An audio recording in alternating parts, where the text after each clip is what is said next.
Israel was the title given to Yaqub alayhi salam. Even the Prophet sallallahu alaihi wasallam confirmed it. The book of Genesis, chapter number 35, verse number 10. Jacob shall be referred as Israel. Israel was a title, a name given to, like we have the name Abu Bakr. Abu Bakr is not his original name. Abu Bakr was a title given to him by Rasulullah sallallahu alaihi wasallam. Abu Bakr Siddiq radiyallahu ta'ala anhu. So similarly, Jacob got a title called Israel, and he had 12 sons. In Arabic, sons are called Bani, sons of Israel, children of Israel, Bani Israel. We have a complete surah number 17 of the Quran, the Bani Israel, the children of Israel. Their complete progeny is called the children of Bani Israel till Isa alayhi salam.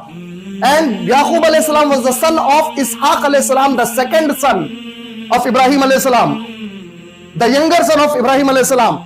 So all messengers from the time of Ishaq alayhi salam till the time of Isa alayhi salam were sent by Allah only in the progeny of Ishaq alayhi salam and Israel or Yaqub alayhi salam.